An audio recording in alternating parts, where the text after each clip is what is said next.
જય હિન્દ મિત્રો, 12 ફેબ્રુઆરીના short and sharp current અફેર્સમાં જોઈએ તો આજે ડાર્વિન ડે છે. ચાર્લ્સ ડાર્વિનનો જન્મ આ દિવસે 1809ની સાલમાં થયો હતો અને 50 વર્ષ બાદ એટલે કે 1859માં તેમને on the origin of species પુસ્તક લખ્યું હતું. એની અંદર એક ચેપ્ટર છે થિયરી ઓફ ઇવોલ્યુશન. એની અંદર વાનરમાંથી મનુષ્ય કઈ રીતે ઉત્ક્રાંતિ પામ્યો એના વિશે માહિતી આપેલી છે.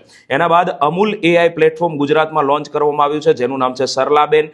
એની અંદર 18,600 ગામડાઓની અંદર જે 36 લાખ પશુપાલકો અમૂલ સાથે જોડાયેલા છે એ પોતાના પશુઓના સ્વાસ્થ્ય, ખોરાક, સંવર્ધન અને સરકારી યોજનાઓ વિશે માહિતી મેળવી શકે છે અમૂલ ફાર્મર એપ દ્વારા અથવા વોઇસ કોલ દ્વારા.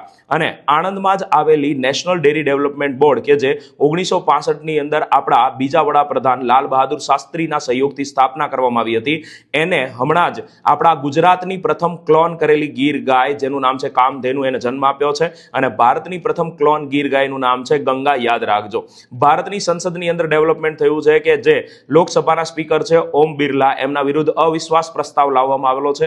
120 સાંસદોએ એના ઉપર હસ્તાક્ષર કર્યા છે. નિયમ મુજબ 50 સાંસદો એના ઉપર હસ્તાક્ષર કરે તો એ પ્રસ્તાવ મૂકી શકાય છે. હવે એ પ્રસ્તાવ મૂકવામાં આવશે અને અત્યાર સુધી ભારતની સંસદમાં એ 27 થી 28 વખત અવિશ્વાસ પ્રસ્તાવ રજૂ થઈ ચૂક્યો છે. ભારત સરકારે આઈટી રૂલ્સમાં પણ ફેરફાર કર્યા છે, ઇન્ફોર્મેશન ટેકનોલોજી રૂલ્સમાં. ખાસ કરીને સોશિયલ મીડિયા ઉપર જે એઆઈ અથવા સિન્થેટિકલી એસજીઆઈ કન્ટેન્ટ મૂકવામાં આવે છે એને લઈને જે મૂકતા હશે એને લેબલ ખાસ લગાવવું પડશે.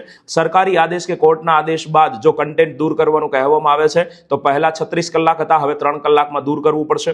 એના બાદ બિનસહમતિપૂર્ણ કોઈ ઇમેજ અથવા ડીપ ફેકથી ઇમેજ બનાવેલી મૂકી હશે તો પહેલા 24 કલાક હતા, હવે 2 કલાકમાં દૂર કરવી પડશે. અને સોશિયલ મીડિયા મીડિયેટરીઝ જે છે એમણે યુઝર્સની ફરિયાદનું નિવારણ પહેલા 15 દિવસની જગ્યાએ હવે 7 દિવસમાં લાવવાનું રહેશે. અને લાસ્ટ કરંટ અફેર્સ પોઈન્ટ છે આસામના બક્સા જિલ્લાની અંદર ઉત્તર પૂર્વની પ્રથમ ઇમરજન્સી લેન્ડિંગ ફેસિલિટી એટલે કે ELF રજૂ કરવામાં આવેલી છે નેશનલ હાઈવે 127 ઉપર. અહીંયા 4.2 કિલોમીટરના પટ્ટા ઉપર ઇન્ડિયન એરફોર્સના જેટ અને કાર્ગો વિમાન ઉતરી શકે એવી વ્યવસ્થા કરવામાં આવી છે.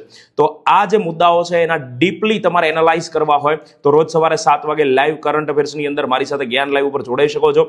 અને CCEની ભરતી માટે ખાસ જ્ઞાન લાઈવ ઉપર પ્રિલિમ્સના A+B બંને માટે જે છે એ રોજ 7 કલાકની મહેનત કરાવતી તમારી બેચ આવી ગઈ છે, જેના ઓલરેડી 10 દિવસ થઈ ગયા છે. તો જેમને CCEની અંદર જબરદસ્ત મહેનત કરવી હોય એ આમાં જોડાઈ શકે છે. જય હિન્દ, જય ભારત.